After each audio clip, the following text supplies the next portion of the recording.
सिंगा जी, जय महाराज मित्रों। मैं आज आपके समक्ष एक शुभ संदेश लेकर आया हूँ राजा विक्रमादित्य और बैताल का। राजा विक्रमादित्य और बैताल की 52 कहानियां आपने सुनी होंगी, जिसमें से एक कहानी हम वर्तमान में से निकाल कर लेकर आए हैं आपके लिए। एक बार राजा विक्रमादित्य का भारी दरबार लगा हुआ था। उस भारी दरबार में कई राजा कई मंत्रीगण आए हुए थे। एक बार राजा विक्रमादित्य के दरबार में कोई राजा विक्रमादित्य को सोना देता है, कोई चांदी देता है, कोई हीरे देखता है, कोई जवाहरात देता है, नाना प्रकार के आभूषण राजा विक्रमादित्य को देते हैं। एक बार जब राजा विक्रमादित्य का दरबार लगा हुआ था, सब राजा महाराजा है, उन्हें कोई चांदी देता है, कोई सोना देता है, तो एक महात्मा, एक साधु राजा विक्रमादित्य के पास आए और राजा विक्रमादित्य को एक अमूल्य, एक जंगली फल राजा विक्रमादित्य को दिया। तो राजा विक्रमादित्य ने उस फल के ऊपर ध्यान नहीं दिया और राजा विक्रमादित्य ने अपने दरबारियों को दे दिया वो फल। और दरबारियों ने क्या किया कि दरबारियों ने अपने राजघराने में जो खजाना रखते थे, जहां पर दरबारी वहीं पर खजाने में जाकर उस फल को रख दिया। अब इसे देखते देखते वही महात्मा रोज आते थे और राजा विक्रमादित्य को वही जंगली फल रोज दे देते थे। राजा विक्रमादित्य अपने दरबारियों को दे देते थे। राजा विक्रमादित्य उस फल की तरफ ध्यान नहीं देते थे। देखते देखते 10 साल व्यतीत हो गए। 10 साल तक वही महात्मा जी का रोज का काम था, राजा विक्रमादित्य के दरबार में आना और राजा विक्रमादित्य को जंगली फल देना। 10 साल जब व्यतीत हुए तो एक दिन वही महात्मा जी ने राजा विक्रमादित्य को एक जंगली फल दिया। तो राजा विक्रमादित्य ने अपने पास में एक बंदर था, उस बंदर को वही फल खिलवाया।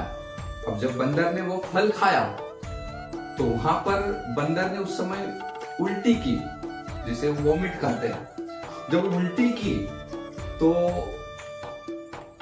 वहां पर पूरा दरबार आश्चर्य में आ गया। जब उल्टी की तो वहां पर वही बंदर ने इतना एक चमकदार अमूल्य, जो राजा विक्रमादित्य ने पहली बार जीवन में देखा था, इतना अमूल्य हीरा वही बंदर ने उगाड़ कर बाहर फेंका। अब जब वही बंदर ने अमूल्य हीरा निकाल कर बाहर फेंका तो पूरा राज दरबार चौकित हो गया। राजा विक्रमादित्य मन में विचार करे कि आज तक मैंने ऐसा अमूल्य हीरा देखा नहीं। तो राजा विक्रमादित्य ने अपने दरबारियों को कहा कि ये जो महात्मा जी रोज के जो फल देते थे वो आपने कहाँ पर रखे?